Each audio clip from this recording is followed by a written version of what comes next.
trillions of bacteria, viruses, and fungi live on or inside of us, and maintaining a good, balanced relationship with them is to our advantage.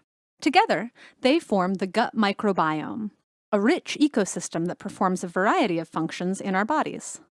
The bacteria in our guts can break down food the body can't digest, produce important nutrients, regulate the immune system, and protect against harmful germs. How many of you guys know who Hippocrates is? Have you all heard of him? He's an awesome guy, right? 3,000 years ago, he said, all disease begins in the gut. And now that's an idea that's time has come back. It's come around. And so as a clinician, I always look at gut health first, no matter what. If our guts aren't functioning, if our digestive system isn't functioning well, nothing else will. Well, I'm here to talk to you about what I think is the most important organ, and that is the gut microbiome. So for those of you who don't know what the gut microbiome is, it's everything from your mouth to your colon, from entry to exit, all the bits in between. So your stomach, your small intestine, your large intestine, and all of the little critters that live in there. So bacteria, fungi, viruses, and cells. There are trillions of these little critters that are living in there. And we'll talk about this a little bit more later, but diversity is so important in the gut. And then, all of a sudden, I started hearing about the good bugs. And I go, what's that? And as we begin to look at the actual genetics, this was the breakthrough that allowed us to actually understand our microbiome. Microbes we acquire or do not acquire affect our likelihood of developing diseases like obesity, diabetes, and even some cancers. Now, microbes are also really important in the field of medicine. So, for example, what microbes you have in your gut determine whether particular painkillers are toxic to your liver.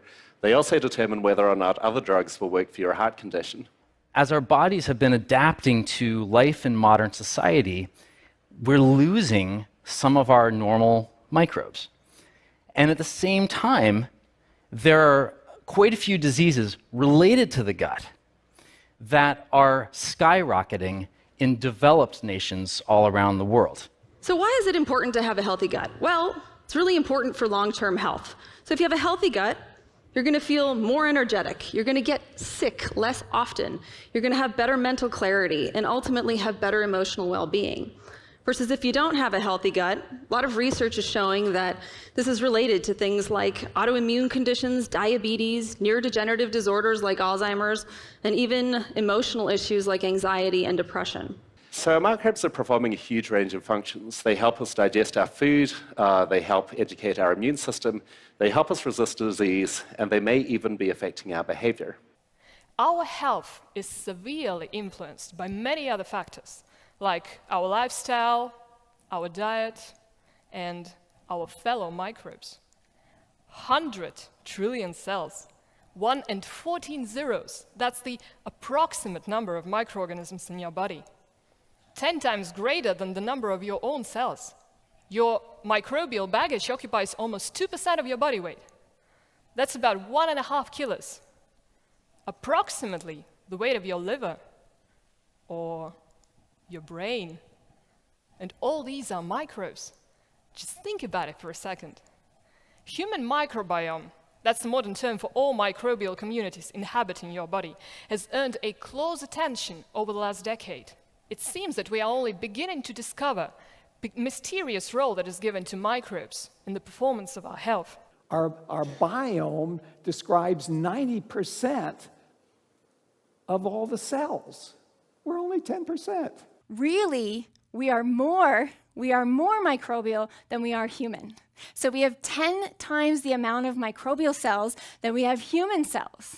So that stands to reason that we are bacteria learning how to be human. It has been already shown in several studies that gut microbiota composition is associated to weight, as well as to likelihood developing diseases like diabetes or cardiovascular diseases. Like most of life, it's about a balance. And when they are not balanced, we call it a dysbiosis. When that begins to happen, we find that it starts causing diseases. You know the word irritable bowel syndrome. Some of you may actually have it. You know, diarrhea, constipation, abdominal cramps, all these kind of things. You know about colitis. You've heard of people that have colitis.